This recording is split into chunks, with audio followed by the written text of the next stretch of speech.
दोस्तों स्वागत है आपका बिहार न्यूज में। दोस्तों मैं हूं फिर दोस्त गनी और आप देख रहे हैं केडीबी लाइव। दोस्तों आज हो चुका है 3 मार्च 2021। तो आज की बिहार की टॉप न्यूज लेकर आए हैं आपके लिए। दोस्तों वीडियो स्टार्ट करने से पहले आपसे एक रिक्वेस्ट है, अगर आप नए आए इस चैनल पर तो फिर इस चैनल को सब्सक्राइब करके बेल आइकन को भी प्रेस कर दीजिए और साथ में वीडियो को लाइक कीजिए, अपने दोस्तों के साथ शेयर भी कीजिए। तो चलिए दोस्तों स्टार्ट करते हैं आज की बिहार की टॉप न्यूज। दोस्तों बिहार में कल यानी कि 2 मार्च 2021 से इलेक्ट्रिक बसों का परिचालन शुरू हो गया है। जी हां, इसका शुभारंभ खुद मुख्यमंत्री नीतीश कुमार ने किया है। इस मौके पर उप मुख्यमंत्री रेणु देवी एवं तारकिशोर प्रसाद, भवन निर्माण मंत्री अशोक चौधरी और परिवहन विभाग मंत्री शीला कुमारी उपस्थित हुए। जी हां, परिवहन विभाग मंत्री शीला कुमारी के अनुसार इलेक्ट्रिक बसों के फ्लैग के साथ लग्जरी, डिलक्स एवं सेमी डिलक्स बसों को भी मुख्यमंत्री द्वारा रवाना किया गया है। परिवहन सचिव संजय कुमार अग्रवाल ने बताया कि राज्य की जनता यानी कि बिहार की जनता को सस्ती, सुलभ, सुगम, सुरक्षित और अत्याधुनिक सुविधा युक्त परिवहन सेवा उपलब्ध कराने के लिए कुल 70 बसों का शुभारंभ किया गया है। दोस्तों प्याज के भाव में बड़ी गिरावट आई है। प्याज की आवक बढ़ने से एक सप्ताह के भीतर ही प्याज का दाम प्रति किलो 10 से 12 रुपए तक कम हो गया है। जी हां, कुछ थोक मंडी में नासिक का प्याज 3400 से 36 रुपए प्रति क्विंटल हो गया है, जबकि फुटक्कर बाजार में 40 से 50 रुपए प्रति किलो बिक रहा है। हालांकि कुछ फुटक्कर विक्रेता ग्राहकों से अब भी ज्यादा कीमत वसूल रहे हैं। दिसंबर और जनवरी में आलू समेत सभी सब्जियां सस्ती हो गई थी, लेकिन प्याज का दाम लगातार ऊपर चल रहा था। जी 28 रुपए से बढ़कर प्याज 70 रुपए किलो तक पहुंच गई थी। यह मंडी में नासिक के प्याज की आवक बढ़ने से दाम और एक बार फिर से काबू में आ गया है। बाजार में गुजरात और पश्चिम बंगाल का प्याज भी मिल रहा है, लेकिन सबसे ज्यादा मांग नासिक की प्याज की है। ऐसा इसलिए क्योंकि नासिक के प्याज को सबसे अच्छा माना जाता है। दोस्तों गर्मियों के दिनों में अब लोगों को पीने के पानी के लिए ज्यादा परेशान नहीं होना पड़ेगा। जी हां, लोगों को घर बैठे साफ पानी मिल सके इसलिए वाटर ऑन व्हील की शुरुआत होने जा रही है। जी हां, इसके जरिए लोग अपने मोबाइल से ही पीने का पानी बुक करके अपने घर मंगवा सकेंगे। जल्द ही दिल्ली, बिहार समेत कई राज्यों में 3 व्हीलर के जरिए साफ पानी लोगों तक पहुंच सकेगा। देश के कई शहरों में गर्मियों के दिनों में पीने के पानी को लेकर दिक्कतें आती है। लोगों को किफायती दामों पर साफ पानी मिल सके इसलिए वाटर ऑन व्हील की शुरुआत होने जा रही है।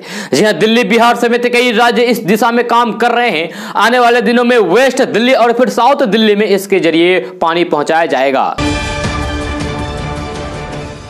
दोस्तों देश में तेलों के दामों में हो रहे इजाफे के बीच आम आदमी को एक और झटका लगा है।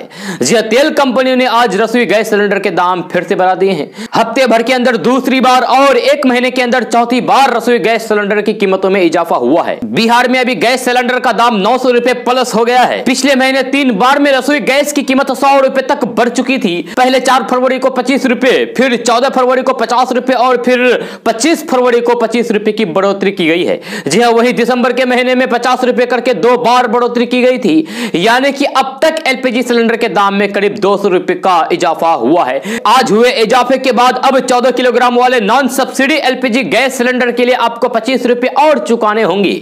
जी हां, ये कीमत आज से लागू हो गई है। इसी के साथ ही कीमत में बढ़ोतरी के बाद अब बिहार में घरेलू गैस का रेट 900 रुपए से भी अधिक हो गया है। दोस्तों कोरोना का नामो निशान मिटाने के लिए युद्ध स्तर पर टीकाकरण अभियान जारी है। हेल्थ वर्कर्स और फ्रंट लाइन वर्कर्स के बाद आज से आम लोगों की टीका की बारी है। ऐसे में बिहार की नीतीश कुमार सरकार ने अपना बड़ा चुनावी वादा को पूरा करते हुए फैसला किया है कि सभी सरकारी और निजी अस्पतालों में फ्री में कोरोना के टीके दिए जाएंगे। जी हां, बिहार के सीएम नीतीश कुमार ने स्वास्थ्य विभाग के अधिकारियों के साथ बैठक करके ये ऐलान कर दिया है कि कैबिनेट की बैठक में लिए गए फैसले के आधार पर ही टीकाकरण होगा, जिसमें लोगों को कोई भी रुपये नहीं देने होंगे। आपको बता दें कि केंद्र सरकार के अनुसार निजी अस्पतालों में टीकाकरण के लिए 250 रुपए शुल्क देने होंगे, लेकिन बिहार में टीकाकरण के शुल्क का भुगतान आम लोग नहीं बल्कि राज्य सरकार अपने मद से खुद करेगी। दोस्तों प्रधानमंत्री कौशल विकास योजना के अंतर्गत 2022 तक देश के करीब 40 करोड़ लोगों को प्रशिक्षित करने का लक्ष्य रखा गया है। जी हां, प्रशिक्षण लेने के बाद स्वरोजगार के लिए ऋण प्राप्त करने की भी सुविधा है। जी हां, इस योजना का तीसरा चरण शुरू हो चुका है। जी हां, प्रधानमंत्री कौशल विकास योजना यानी कि पीएमकेवीवाई 3.0 में 8 लाख युवाओं को ट्रेनिंग देने का लक्ष्य है। जी हां, जिस पर 948 करोड़ रुपए खर्च होंगे। कौशल विकास एवं उद्यमिता मंत्रालय ने बयान में कहा है कि पीएमकेवीवाई 3.0 को 28 राज्यों और 8 संघ शासित प्रदेशों के 717 जिलों में शुरू किया गया है। यह प्रधानमंत्री कौशल विकास योजना का लाभ लेने के लिए आवेदक को अपना नामांकन करना जरूरी होता है। इसके लिए www.pmkvyofficial.org पर जाकर अपना नाम, पता और ईमेल आदि की जानकारी भरनी होती है। फॉर्म भरने के बाद आवेदक जिस कोर्स में ट्रेनिंग करना चाहते हैं उसे चुनना होगा। पीएमकेवीवाई में construction, electronics and hardware, food processing, furniture और fitting, handicraft, gems and jewellery और लेदर टेक्नोलॉजी जैसे करीब 40 तकनीकी कोर्स दिए गए हैं। इसमें पसंदीदा कोर्स के अलावा एक अतिरिक्त कोर्स का भी चयन करना होगा। इन जानकारियों को भरने के बाद ट्रेनिंग सेंटर का चयन करना होगा। प्रधानमंत्री कौशल विकास योजना यानी कि पीएमकेवीवाई के लिए कोई भी फीस नहीं चुकानी पड़ती है, बिल्कुल भी फ्री है जी, बल्कि बतौर पुरस्कार राशि आपको करीब 8,000 रुपए सरकार देती है जी। इसमें 3 महीने, 6 महीने और फिर 1 साल के लिए रजिस्ट्रेशन होता है जी। कोर्स पूरा करने के बाद ही सर्टिफिकेट भी दिया जाता है जी। ये सर्टिफिकेट पूरे देश में मान्य होगा। ट्रेनिंग करने के बाद सरकार आर्थिक सहायता करने के साथ ही नौकरी दिलाने में भी मदद करती है जी। रोजगार मेलों के जरिए सरकार ऐसे युवाओं को नौकरी दिलाने में मदद करती है जी। पीएमकेवीवाई योजना का उद्देश्य ऐसे लोगों को रोजगार मुहैया कराना है जो कम पढ़े लिखे हैं या फिर बीच में स्कूल छोड़ देते हैं। जब पीएमकेवीवाई के पाठ्यक्रम को पूरा करने पर आपका स्वीकृत एजेंसी द्वारा मूल्यांकन किया जाएगा। यदि आप मूल्यांकन पास कर लेते हैं तो फिर आपको सरकारी प्रमाण पत्र तथा स्किल कार्ड प्राप्त होगा। दोस्तों, बड़ी खबर नालंदा जिले से आ रही है, जहां जहरीली प्रसाद खाने से 500 से अधिक लोग बीमार पड़ गए हैं। जी हां, घटना परवलपुर प्रखंड क्षेत्र के पीलिच गांव की है। लोगों की बीमार होने की घटना सामने आने के बाद जिले के स्वास्थ्य महकमे में हरकंप मच गया है और इलाज के लिए मेडिकल टीम रवाना हो गया है। ग्रामीणों की माने तो माघी पूर्णिमा के मौके पर गांव के ही देवी मंदिर में आयोजित पूजा के मौके पर बने प्रसाद का लोगों ने सेवन किया था, जिसके बाद लोगों की तबीयत खराब होने लगी। जी हां, लोगों का कहना है कि प्रसाद खाने के बाद पेट में दर्द के साथ उल्टियां होने लगी है। ग्रामीणों का आरोप है कि सूचना देने के बाद भी स्थानीय प्राथमिक स्वास्थ्य केंद्र द्वारा न ही मेडिकल टीम भेजा गया है और न ही किसी प्रकार की कोई भी स्वास्थ्य सुविधा दी गई है। दोस्तों, बिहार के स्वास्थ्य मंत्री मंगल पांडे ने कहा है कि बिहार में स्वास्थ्य सेवाओं के विस्तार की कड़ी को और मजबूत करने के लिए आने वाले दिनों में लगभग 209 करोड़ रुपए का तोहफा बिहार वासियों को मिलेगा। जी हां, इस राशि से यानी कि इस पैसे से बिहार के 15 जिलों में अस्पताल सहित सेवाओं के विभिन्न घटकों के भवन बनकर तैयार हैं, जिसका शीघ्र यानी कि जल्द ही लोकार्पण किया जाएगा। जी हां, मंगल पांडे ने बताया कि आत्मनिर्भर बिहार को मजबूत आधार प्रदान करने में इन भवनों की काफी उपयोगिता साबित होगी। जी हां, बिहार के गया, पूर्वी चंपारण, सुपौल, लखीसराय, मधुबनी, जहानाबाद, शेखपुरा, मधेपुरा, मुंगेर, बेगूसराय, औरंगाबाद, भोजपुर, सीतामढ़ी, पूर्णिया और पटना में विभिन्न विधाओं के प्रशिक्षणार्थियों, अस्पतालों और फिर छात्रों के लिए भव्य भवन बनाए गए हैं। दोस्तों, गुजरात के अहमदाबाद में नदी में कूदकर जान देने वाली महिला के पति को गिरफ्तार कर लिया गया है। जी हां, साबरमती नदी में हाल के दिनों में आयशा नाम की महिला ने कूदकर खुदकुशी कर ली थी। जी हां, जिसके बाद अब गुजरात पुलिस ने उसके पति को गिरफ्तार कर लिया है। जी हां, आयशा के पति को राजस्थान से गिरफ्तार किया गया है, जिसके बाद अब उसे अहमदाबाद लाया जाएगा। जी हां, आपको बता दूं कि आयशा ने अहमदाबाद की साबरमती नदी में कूदने से पहले एक वीडियो बनाया था जो सोशल मीडिया पर सामने आया।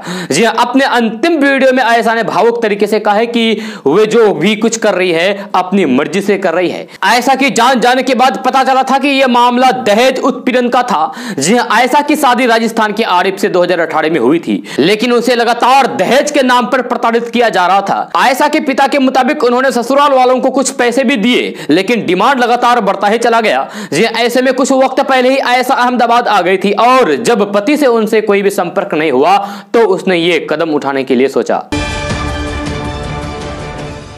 दोस्तों, कृषि कानूनों के खिलाफ किसानों की लड़ाई जारी है। जी हां, दिल्ली के अलग अलग बॉर्डर पर किसान करीब 100 दिन से डटे हुए हैं। जी हां, किसानों के विरोध अब खेत तक पहुंच चुके हैं और कई किसानों ने अपनी खरीफ फसल को जोत दिया है, यानी कि बर्बाद कर दिया है। जी हां, इस बीच फिर से एक ऐसा ही मामला उत्तर प्रदेश के मथुरा से सामने आया है। जी हां, यहां एक किसान ने अपनी 4 एकड़ फसल को नष्ट कर दिया है। जानकारी के मुताबिक छाता सब डिवीजन के उमराव गांव में राष्ट्रीय लोक दल के प्रदेश उपाध्यक्ष कुंवर नरेंद्र सिंह ने कहा कि ग्रामीणों की सहमति के बाद हमने 4 एकड़ में खरीफ फसल को नष्ट कर दिया है। जी हां, उन्होंने दावा किया है कि किसानों के इस कदम से देश में अनाज की भारी कमी हो जाएगी, जिससे सरकार को आयात करने के लिए मजबूर होना पड़ेगा। जी हां, कुंवर नरेंद्र सिंह ने मांग की है कि किसानों को ऐसे आत्मघाती कदम उठाने से रोकने के लिए तीनों कृषि कानूनों को बिना किसी देरी से निरस्त करना चाहिए, यानी कि वापस लेना चाहिए। जी हां, वही गांव के एक किसान मेघश्याम ने कहा है कि हम ऐसे कदम उठाने के लिए मजबूर हो गए हैं क्योंकि सरकार हमारी समस्या को नहीं समझ रही है। जी हां, इस तरीके से हरियाणा के रोहतक में एक किसान ने अपने 21 एकड़ फसल को तबाह करने का फैसला किया है। इसकी भनक जैसे ही किसान नेताओं को लगी, वे मौके पर पहुंच गए।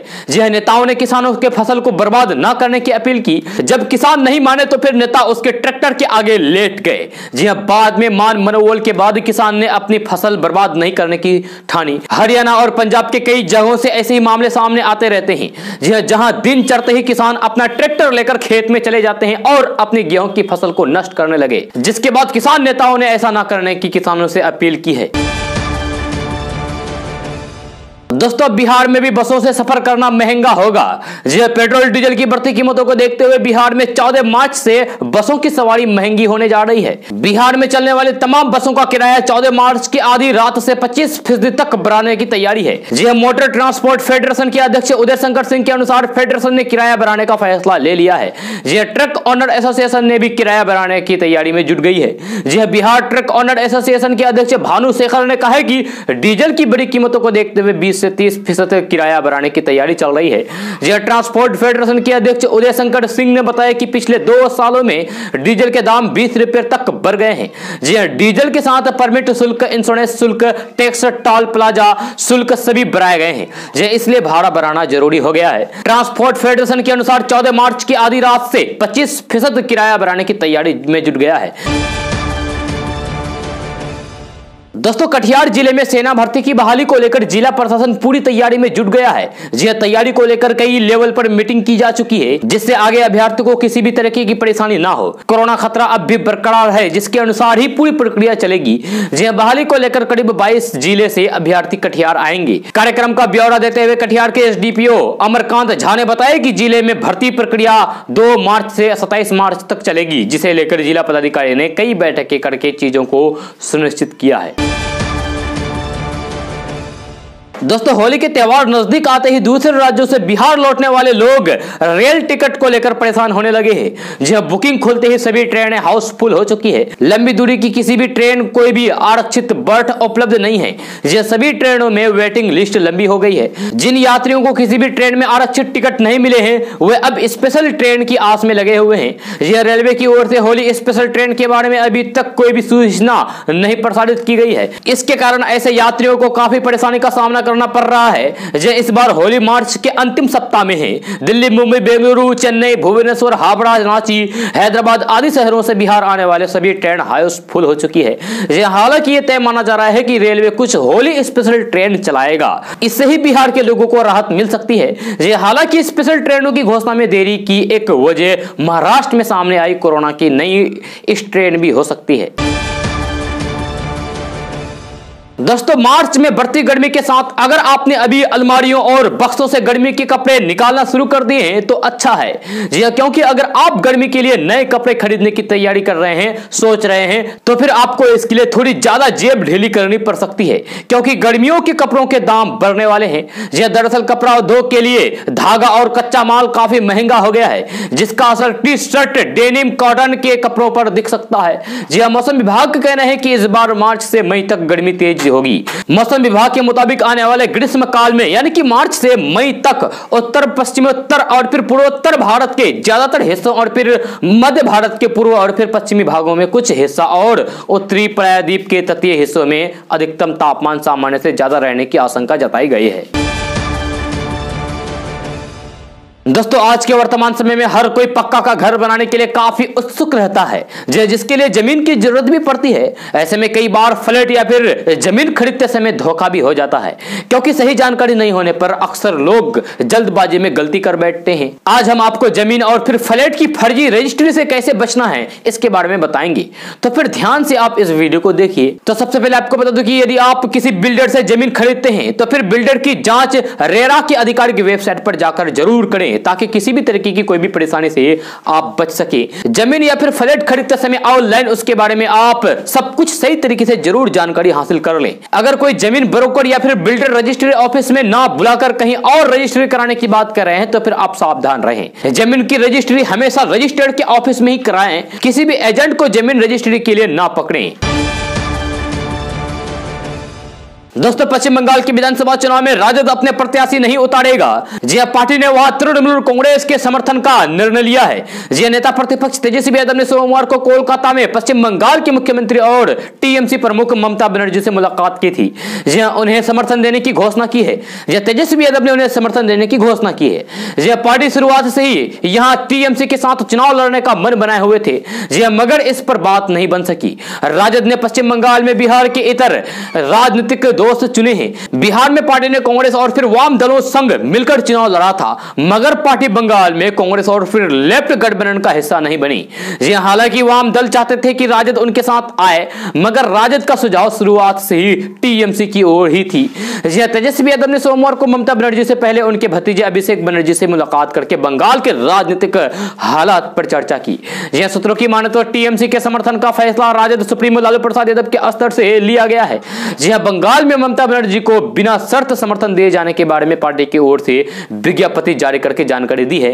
जी नेता प्रतिपक्ष तेजस्वी यादव ने कहा है कि केंद्र सरकार द्वारा निरंतर देश के संघीय ढांचे और फिर संवैधानिक संस्थानों पर प्रहार किया जा रहा है। देश एक महत्वपूर्ण चौराहे पर खड़ा है। उन्होंने कहा है कि हमारे राष्ट्रीय अध्यक्ष लालू प्रसाद यादव जी का मानना है कि विपक्ष के लिए यह समय देश के लोकतांत्रिक मूल्यों की रक्षा, विचारधारा की प्रतिबद्धता तथा सिद्धांतों की स्थिर राजनीति का है।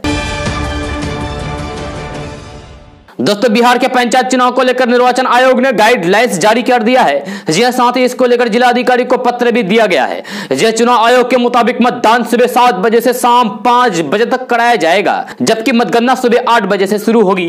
जी गाइडलाइंस के अनुसार पंचायत चुनाव की प्रक्रिया शुरू कर दी गई है। जी और जल्द ही पंचायत चुनाव के लिए तिथि की घोषणा की जाएगी। जी आयोग ने चुनाव में उम्मीदवारों के प्रस्ताव को लेकर भी निर्देश जारी कर दिया है। इसके अनुसार पंचायत निकाय एवं ग्राम कचहरी के पदों के उम्मीदवारों के लिए प्रस्तावित बनने की प्रक्रिया निर्धारित की है। पंचायत चुनाव के तहत मतदाता जिला परिषद मुखिया, पंचायत समिति सरपंच, ग्राम पंचायत सदस्य एवं ग्राम कचहरी के सदस्यों का चयन करेंगी।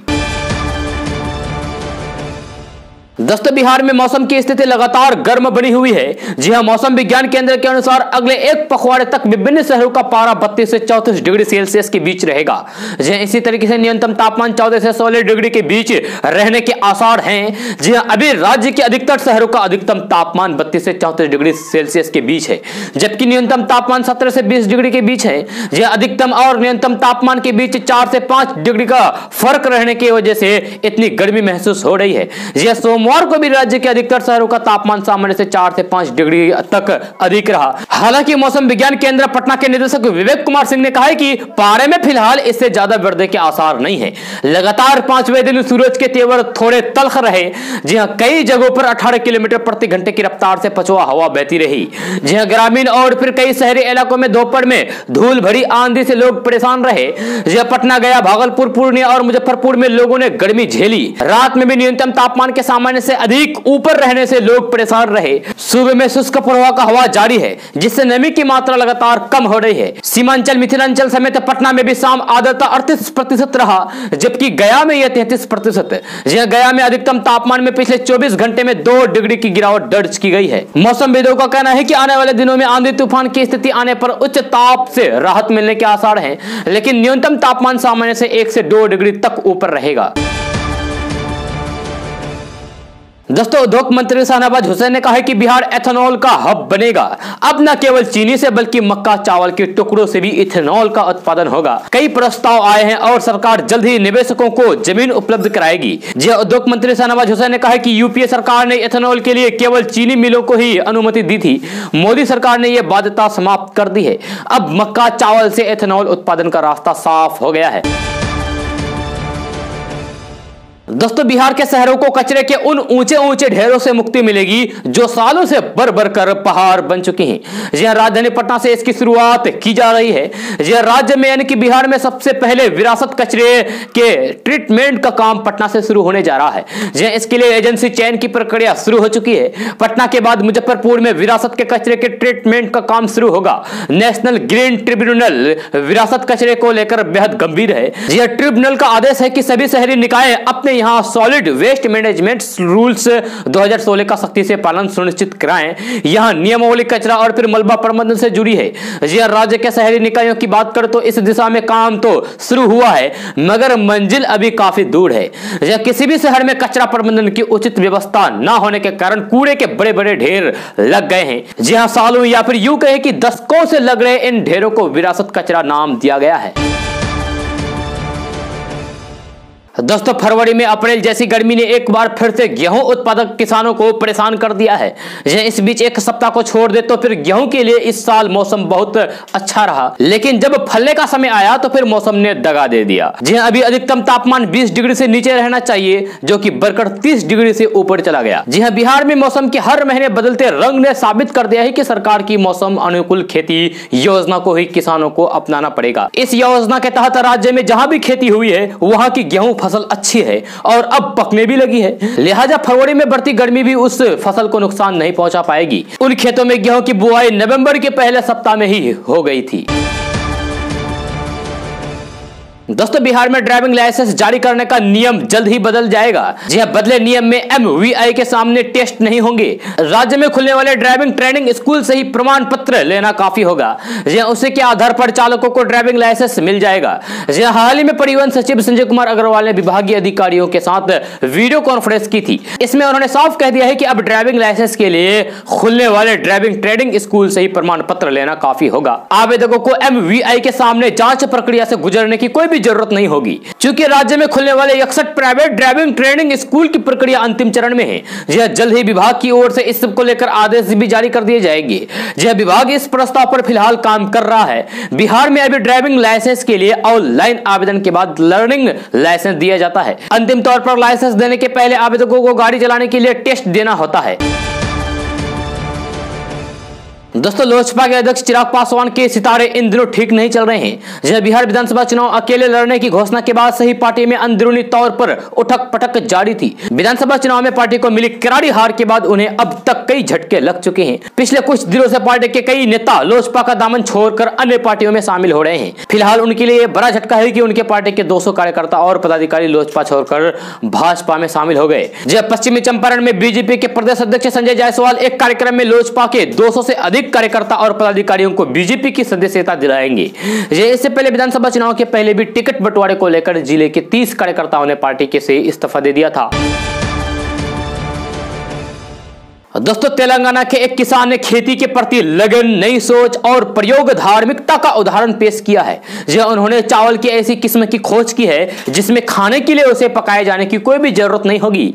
यह चावल को कुछ देर के लिए सिर्फ आपको पानी में भिगोकर छोड़ देना होगा और आप उस चावल को खा सकते हैं। इसमें आपको पकाने की कोई भी जरूरत नहीं है। अगर आप गर्मा गर्म चावल खाना चाहते हैं तो फिर उसे गर्म पानी में भिगो करके छोड़ सकते हैं। अन्यथा सामान्य पानी से भिगोकर खाने पर भी चावल उसी तरीके से तैयार हो जाता है। करीमनगर के श्री मल्लापल्ली गांव के किसान श्रीकांत का कहना है कि उसे एक बार असम जाने का मौका मिला था जहां चावल की ऐसी किस्म के बारे में पता चला जो बिना पकाए ही खाया जा सकता है। उन्होंने गुवाहाटी विश्वविद्यालय से संपर्क करके चावल की इस अनूठी प्रजाति के बारे में जानकारी ली। पता चला है कि असम के पहाड़ी इलाके में कुछ जनजातियां इस तरीके का धान पैदा करती है जिसे खाने के लिए पकाने की जरूरत नहीं होती है। दोस्तों दुनिया भर में बढ़ती आबादी के साथ ही लोगों के लिए कई परेशानियां भी सामने आ रही है। अब ऐसे ही एक चेतावनी विश्व स्वास्थ्य संगठन यानी कि WHO ने जारी की है। उसके अनुसार 2050 तक दुनिया में हर 4 आदमी में से 1 आदमी को सुनने में परेशानी की समस्या का सामना करना पड़ सकता है। इसका मतलब यह है कि 2050 तक लोगों के सुनने की क्षमता में कमी आ जाएगी। कल इस संबंध में चेतावनी जारी करते हुए WHO ने इस समस्या के समाधान के लिए इलाज और फिर इससे बचाव के लिए अधिक निवेश करने का सुझाव दिया है। WHO ने अपनी रिपोर्ट में कहा है कि इस समस्या को कई कारणों पर ध्यान देकर रोका जा सकता है। उनके अनुसार इनमें संक्रमण जन्म के दौरान से ही सुनने में दिक्कत होना, यह बीमारी दुनिया में बढ़ती शोर की समस्या और फिर बदलती लाइफस्टाइल जैसे कारण शामिल है। दोस्तों असम विधानसभा चुनाव से पहले कांग्रेस की महासचिव प्रियंका गांधी वाड्रा प्रदेश के दौरे पर हैं। जी हां, असम दौरे पर है। इस दौरान उन्होंने चाय बागानों में मजदूरों से बातचीत की। जी हां, प्रियंका गांधी प्रदेश के विश्वनाथ में सदगुरु चाय बागान में पहुंची, जहां उन्होंने सिर पर टोकरी बांधकर चाय की पत्तियों को तोड़ा, जैसे कि आप वीडियो में देख रहे हैं। जी हां, दरअसल असम में 3 चरणों में 27 मार्च, 1 अप्रैल और फिर 6 अप्रैल को विधानसभा चुनाव होने हैं और राजनीतिक पार्टियां जोर शोर से चुनावी अखाड़े में अपने दांव आजमाने में जुट गई है। बीते दिन प्रियंका गांधी ने कहा है कि असम की बहुरंगी संस्कृति ही असम की शक्ति है। असम यात्रा के दौरान लोगों से मिलकर महसूस किया है कि लोग इस बहुरंगी संस्कृति को बचाने के लिए वे पूरी प्रतिबद्धता से तैयार हैं। अपनी संस्कृति और विरासत बचाने के लिए असम के लोगों की लड़ाई में कांग्रेस पार्टी उनके साथ है। प्रियंका गांधी वाड्रा ने दावा किया है कि बीजेपी नेता देश भर में घूम घूम कर संशोधित नागरिकता यानी कि सीएए लागू करने की बात कह रहे हैं, लेकिन असम में आते ही वे इस पर चुप्पी साध लेते हैं। सीएए के खिलाफ असम में 2019 में हिंसक प्रदर्शन हुए थे और उनमें 5 लोगों की जान चली गई थी। प्रदर्शनकारियों ने इस कानून को अपनी सांस्कृतिक पहचान और आजीविका के लिए खतरा बताया था। दोस्तों कांग्रेस के बागी नेताओं की समूह G20 थ्योरी के हाल ही में जम्मू में रैली हुई थी। इस रैली के दौरान गुलाम नबी आजाद, कपिल सिब्बल और आनंद शर्मा जैसे दिग्गज कांग्रेसी नेता भगवा साफे में दिखे थे। इसके जरिए उन्होंने यह साफ संदेश देने की कोशिश की थी कि वे हिंदू विरोधी नहीं है। वहीं एक तरफ भगवा सफा और दूसरी तरफ रैली में कांग्रेस के कमजोर होने की बात कहकर इन नेताओं ने 135 साल पुरानी पार्टी के एक नया धारा बनने की बात साफ कर दी है। हालांकि कांग्रेस की चिंताएं खत्म नहीं हुई है। कांग्रेस ये G23 गुट अभी कुछ और रैलियां कर सकता है। ये रैलियां जम्मू कश्मीर से बाहर दूसरे राज्यों में हो सकती है। ये रैलियां पंजाब, हिमाचल प्रदेश, हरियाणा, दिल्ली और उत्तर प्रदेश में हो सकती है। यदि ऐसा होता है तो फिर निश्चित तौर पर यह कांग्रेस के लिए टेंशन बढ़ा सकती है, जो कि चिंता की बात है। इस तरीके से कांग्रेस के कद्दावर नेता और राज्यसभा में नेता प्रतिपक्ष रहे गुलाम नबी आजाद के अचानक प्रधानमंत्री नरेंद्र मोदी के लिए उमड़े प्रेम से सियासी हलचल तेज हो गई है। दोस्तों देश में कोरोना के खिलाफ टीकाकरण के दूसरे चरण की 1 मार्च से शुरू हो चुकी है। इस चरण में 60 साल से ज्यादा उम्र और फिर गंभीर बीमारियों से ग्रसित 45 साल से ज्यादा लोगों को टीका लगाया जा रहा है। इसके अलावा निजी अस्पतालों में भी लोग 250 रुपए देकर टीका लगवा पाएंगे। इस चरण की शुरुआत प्रधानमंत्री नरेंद्र मोदी ने सोमवार को एम्स में टीका लगाकर की है। इसके बाद उपराष्ट्रपति सहित कई गणमान्य ने कोरोना वैक्सीन की डोज ली है। पत्नी के साथ केंद्रीय स्वास्थ्य मंत्री डॉक्टर हर्षवर्धन ने कल कोरोना के टीका की पहली खुराक ली। वहीं केंद्रीय गृह राज्य मंत्री किशन रेड्डी ने मंगलवार को हैदराबाद में वैक्सीन लगवाई। केंद्रीय अल्पसंख्यक मामलों के मंत्री मुख्तार अब्बास नकवी ने उत्तर प्रदेश के रामपुर में कोरोना वैक्सीन का पहला डोज लिया। दोस्तों नेपाल के जंगलों से भटक कर पहुंच रहे जंगली जीव जंतु कोसी तटबंधों के किनारे बसे गांव के लोगों के लिए आफत बनते जा रहे हैं। यह जंगली हाथी एवं अन्य जानवर के कहर से त्रस्त इस इलाके के लोग अब अजगर के खौफ से भी भयभीत हैं। यह दरअसल 2008 में कुशवाहा त्रासदी के बाद कोसी के किनारे वाले इलाकों में अजगर सांपों ने बसेरा बना लिया है। अब तो हालात यह है कि इन क्षेत्रों में अक्सर अजगर दिखाई देते हैं, यानी कि अजगर सांप दिखाई देते हैं। हाल के दिनों की बात करें तो नेपाल सीमा से सटे भीमनगर, भगवानपुर, बैसी आदि स्थानों पर अजगर सांप देखे गए हैं, जिन्हें वन विभाग को सौंप दिया गया। यह नेपाल सीमा से सटे गांव के लोगों के खेत से लेकर घरों में अजगर सांप देखने को मिल रहे हैं। हालांकि अभी तक कोई अप्रिय घटना नहीं हुई है, लेकिन हाल के कुछ सालों में अजगरों के मिलने से ऐसा लगने लगा है कि कोसी का किनारा अजगरों को भाने लगा है। सीमावर्ती क्षेत्र के ग्रामीणों ने बताया कि अजगर नेपाल के जंगलों के अलावा इस क्षेत्र से होकर निकलने वाली कोसी नदी में बहकर भी आते हैं। नेपाल सीमा से लगे गांव के लोगों ने बताया कि इस क्षेत्र में अगर कहीं भी अजगर दिखाई देता है तो फिर इसकी सूचना वन विभाग को दी जाती है। यह वन विभाग की टीम उन्हें पकड़कर पटना भेज देते हैं या फिर जंगल में छोड़ देते हैं। जंगल में अजगर को छोड़ने के बाद वे फिर कुछ दिनों बाद चले आते हैं। दोस्तों ये बात आपको जानकर थोड़ी हैरानी होगी, लेकिन ये बिल्कुल सच है कि महीने में लाखों करोड़ों रुपए कमाने वाले प्रशांत किशोर अब मात्र 1 रुपए की सैलरी में नई नौकरी करने जा रहे हैं। जी हां, वैसे तो प्रशांत किशोर यानी कि पीके को पंजाब के मुख्यमंत्री कैप्टन अमरिंदर सिंह ने अपना प्रधान सलाहकार बनाया है, लेकिन आप जान लीजिए कि पीके की हैसियत अब एक मंत्री के बराबर होने जा रही है। जी हां, भले ही उनकी सैलरी महज 1 रुपया है, लेकिन बाकी की सुख सुविधाएं उन्हें मंत्री के दर्जे की दी जा रही है। जी हां, मुख्यमंत्री कैप्टन अमरिंदर अमरिंदर सिंह प्रधान सलाहकार बनाए जाने के बाद पंजाब सरकार की ओर से सरकारी आदेश जारी कर दिया गया है। जी हां, प्रशांत किशोर की नियुक्ति के बारे में मुख्यमंत्री कार्यालय ने विस्तार से जानकारी साझा की है। जी हां, सरकारी आदेश के मुताबिक प्रशांत किशोर को वेतन के रूप में मात्र 1 रुपये मिलेगा, लेकिन उनका ओहदा एक कैबिनेट मंत्री के बराबर होगा। जी हां, क्योंकि पंजाब सरकार की ओर से उन्हें एक निजी सचिव यानी कि प्राइवेट सेक्रेटरी, एक प्राइवेट असिस्टेंट, एक डाटा एंट्री ऑपरेटर, एक क्लर्क और फिर 2 चपरासी मिलेंगी। यह इतना ही नहीं, अमरिंदर सरकार की ओर से प्रशांत किशोर को एक सरकारी बंगला, मंत्री जैसे कैंप ऑफिस, आवास और दफ्तर में टेलीफोन, ट्रेन और एरोप्लेन में फ्री यात्रा जैसे कई सुविधाएं मंत्रियों को दिया जाता है। दोस्तों, बिहार में भारतीय प्रशासनिक सेवा के पदाधिकारियों की स्वीकृति 359 में से 157 पद खाली है, यानी कि 43% आईएएस अफसरों की कमी है। केवल 202 पदों पर ही अधिकारी कार्यरत हैं। खाली पदों के कारण 14 आईएएस अधिकारी एक से अधिक विभागों पर कार्यरत हैं, काम कर रहे हैं। जी हां, खाली पदों पर आईएएस की नियुक्ति के लिए राज्य सरकार ने केंद्र को पत्र लिखा है। दोस्तों, केंद्र सरकार किसानों के लिए कई स्कीम चला रही है, जिसमें खेती के काम के लिए सस्ती ब्याज पर कर्ज मुहैया कराया जाता है। अगर आप किसान हैं और अब तक आपने किसान क्रेडिट कार्ड नहीं बनवाया है, तो फिर आपके पास इस स्कीम का फायदा उठाने के लिए पूरा महीना बाकी है। जी हां, मोदी सरकार 31 मार्च 2021 तक अभियान चलाकर किसान क्रेडिट कार्ड बनवा रही है। यह स्कीम के तहत कोई भी किसान नजदीकी बैंक शाखा पहुंचकर बहुत आसानी से किसान क्रेडिट कार्ड बनवा सकता है। सरकार ने किसानों की परेशानी को समझते हुए केसीसी यानी कि किसान क्रेडिट कार्ड आवेदन के लिए बहुत ही सरल फॉर्म जारी कर दिया है। इस फॉर्म को भरने के बाद महज 15 दिन के अंदर ही अपना किसान क्रेडिट कार्ड मिल जाएगा। इस क्रेडिट कार्ड से लिए गए कर्ज पर 3 लाख रुपए तक का सेवा शुल्क माफ कर दिया गया। जी हां, आपको बता दूं कि केसीसी यानी कि किसान क्रेडिट कार्ड के तहत 3 लाख रुपए तक का कर्ज सिर्फ 7% ब्याज पर मिलता है। यही नहीं, समय पर पैसा लौटाने वाले किसानों को 3% की छूट भी मिलती है। दूसरे शब्दों में कहे तो समय पर कर्ज लौटाने वाले किसानों को महज 4% ब्याज दर पर ही रकम मिल रही है। दोस्तों, 11वीं 12वीं के छात्रों को हर महीने 5 से 7 हजार रुपए मिलेंगे। जी हां, चलिए आपको इसके बारे में विस्तार से बता रहे हैं। जी हां, स्कूल, कॉलेज और विश्वविद्यालय स्तर पर विज्ञान से संबंधित छात्रों के उज्जवल भविष्य के लिए भारत सरकार की ओर से छात्रवृत्ति योजना शुरू की गई है। जी हां, इस योजना के तहत 11वीं 12वीं कक्षा और फिर स्नातक कर रहे छात्रों को फेलोशिप दी जाती है। जी हां, भारतीय विज्ञान संस्थान बेंगलुरु इस योजना का संचालन करती है। जी हां, इस योजना को किशोर वैज्ञानिक प्रोत्साहन योजना नाम दिया गया है। इसके तहत विज्ञान, प्रौद्योगिकी और औषधि क्षेत्र में काम करने वाले छात्रों को फेलोशिप दी जाती है और इसमें आपको 5 से 7 हजार रुपए मिलेंगे।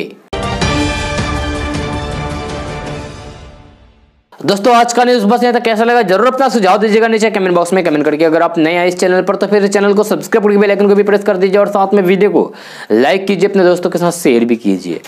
तो चलिए दोस्तों, फिर मिलते हैं अगले वीडियो में। जय हिंद, जय बिहार।